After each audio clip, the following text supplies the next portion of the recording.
What is going on YouTube? Justin Daz back, and if you read the title of the video, it's the series finale of the Washington Nationals. Everything good must come to an end, and as much as I love the series and I appreciate the support and everything with it, it's just time. I said it in my channel update that I'm just not feeling it anymore, and after winning a World Series, it's like, yeah, you can win more, but after winning the first, it's kind of like there's really nothing else to do. Not a lot of storylines per se, and this video is basically just wrapping up the series. Some guys, where they are.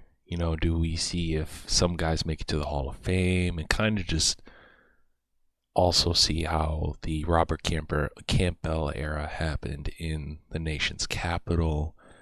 But before I show you what happened to some Nationals, obviously I couldn't get through all of them. Some of them just got lost in the shuffle. So, what, like Robert Faulkner, our former number 2 overall pick, like what happened to him? Just kind of played in the majors. Nothing crazy happened with him. So, you can kind of make up your own story with that. But we'll definitely get to some of the heavy hitters of the series for sure. And I mean, yeah, I'm sorry. I'm a little bit speechless just because I just appreciate the support. I didn't think I would get this much support. Now, I know it's not like blowing up YouTube, but this series has really been one of the best in the Young Channel's history so far, and I hope my next sports series is like that. And I guess without further ado, let's see what happened to some of the Nationals.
So I guess we can talk about some of these guys, kind of break down their career a little bit more.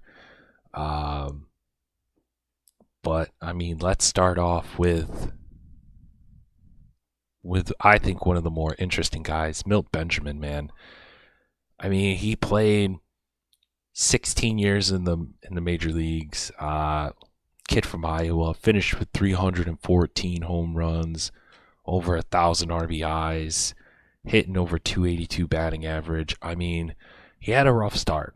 You know, he tore his MCL during our first World Series tour, and then really early on in his career, he was just struggling with injuries. But then after that, the last season that you actually saw, you know, in terms of gameplay wise, was he made an all-star team. And I thought for a while, hey, he's going to be better than Kevin Soriano, which you'll find out what he did later on in the video. But I thought, hey, this guy's got, he can make Kevin run for his money as one of the best players of this team, one of the best guys that Robert Campbell did. And now he didn't make Cooperstown, but to me, he still had a hell of a career, and now he's just kind of doing his own thing in Iowa. So I give him a lot of credit.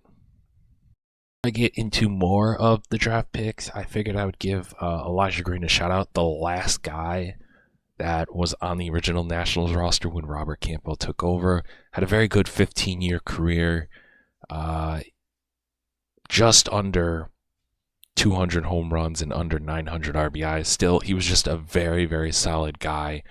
He may have not blown up and everything, but I mean, he was just a solid center fielder for those Nationals teams, and I can't thank him enough. And he was a really, really good prospect, and it was just kind of crazy to see that we threw him to the Wolves, and then he struggled, and we thought about trading him, and then just the 1 year really spending down in AAA, not moving him no matter what, really turned him into a couple of all-stars and just a 14-year vet. So to me, I can't complain about that at all.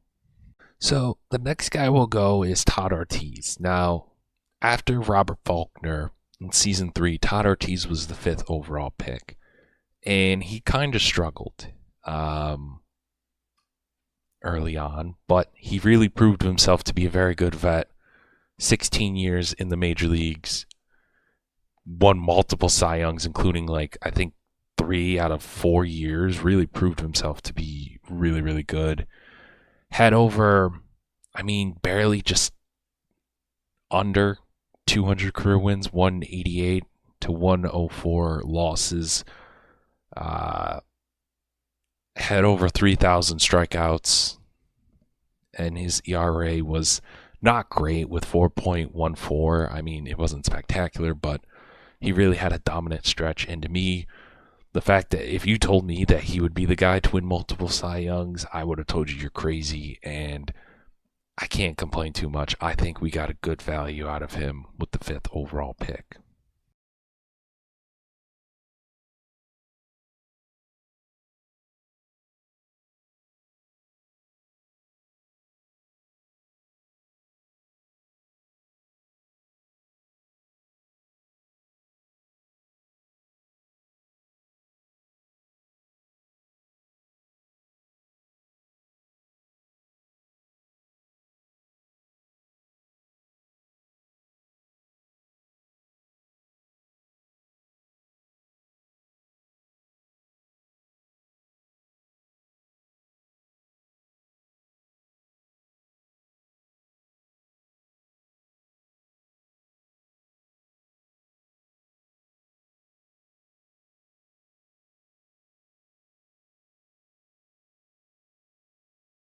Then we'll go with the guy that we got 5th overall as well the following year, Greg McGowan, who had a 19-year career in the bigs.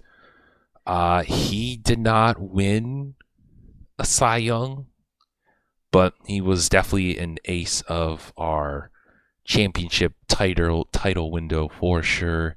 Having 230 wins, 171 losses, over 2,000 strikeouts, and an ERA of 3.36. Again, he made a couple of All-Stars. So, like, yeah, he didn't completely light it up like Todd Ortiz having a dominant run in the National League, but the fact that he was our ace for like 5-6 years, I will take that out of number 5th overall pick. So back-to-back years, we got two anchors of our pitching rotation down. I think it was really, really cool for sure.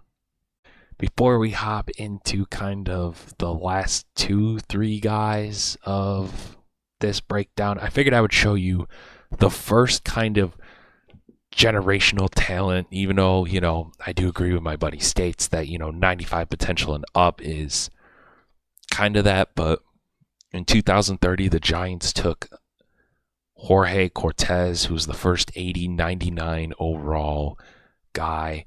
So really, we were just 2 years off from actually showing it on the series to actually show it. But before then, it was Kevin Soriano's the highest overall immediately in terms of overall right then and there at 75. So I figured I would show you guys. So some of you were like, hey, did you ever get that once in a generation? I actually did, but just not fully recording. So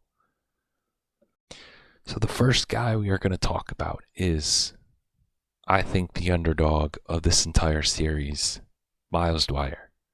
He played 18 years in the bigs.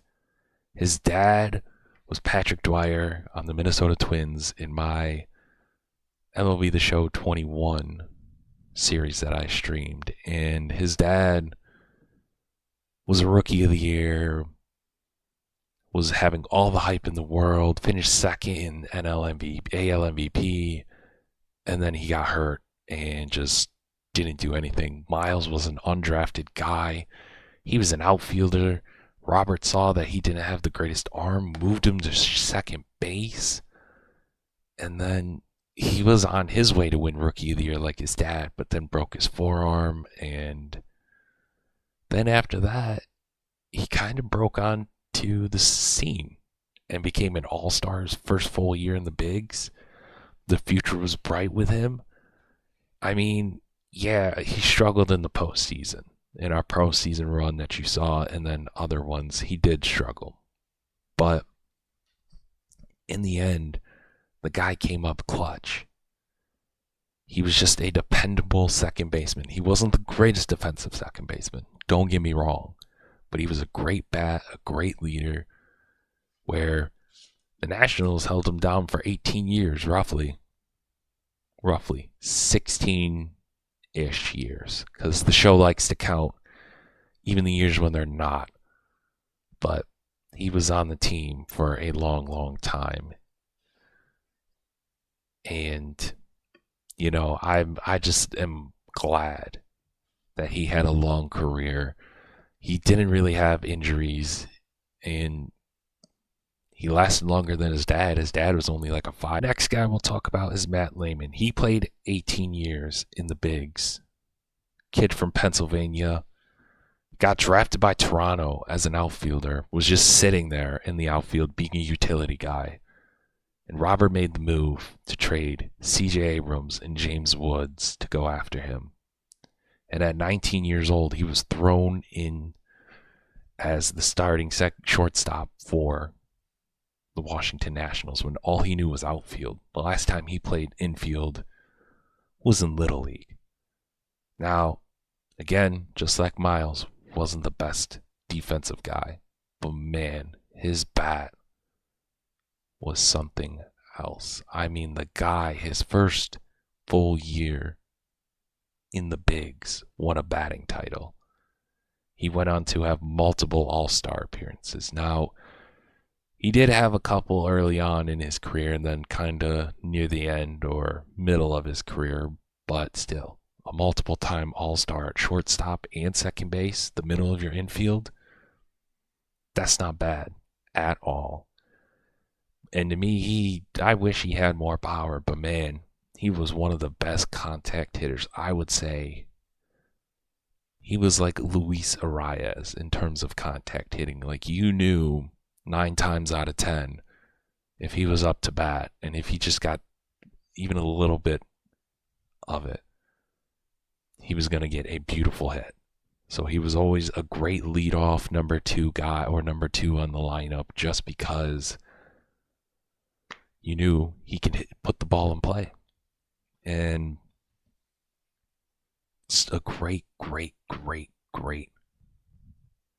high average guy.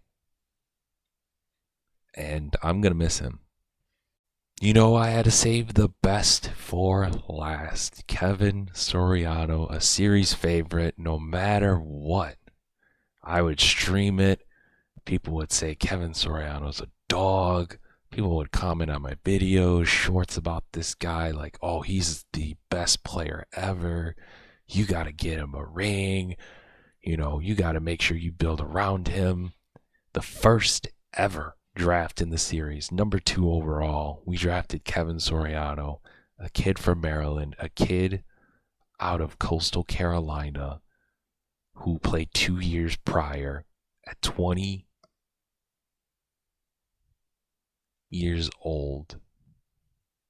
He was the face of the franchise. You know, he had a lot of expectations. He was thrown to the Wolves the second year, season 2. He was, like, I think our 3rd overall best player on the roster as a rookie at 75 overall.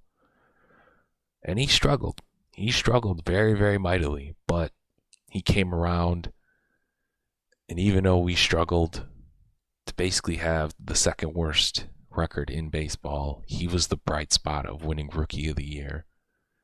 And then it was just slowly, consistently a good ball player. I mean, he made the All-Star team when we were struggling to fight for a playoff spot. And then 2027, he broke out, having a historic season. At 24 years old, hit 50-plus home runs, became NL MVP, basically went on a tear to basically help the wild card Washington Nationals win their 2nd World Series in franchise history. And that season alone, Nationals fans, and I will remember as one of the greatest individual seasons in Washington Nationals history, but also in my channel's history. I don't think we will ever see a guy do what he did. And he took the league by storm. Now, he never got to that MVP level ever again, but he was still a consistent all-star. He was still one of the best players and hitters on the Nationals. He may have not had batting titles.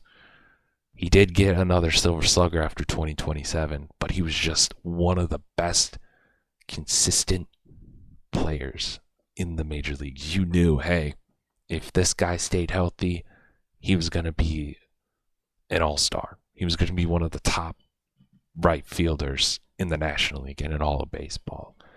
And he really, really helped this series what it was. I think he made me really, really enjoy doing this series, being like, let's see what we can do, build around this guy. And the results were awesome. And it's going to be tough to ever if I do play the show again, finding another player like that. Because, yeah, he never hit 99 overall. His highest was like 93.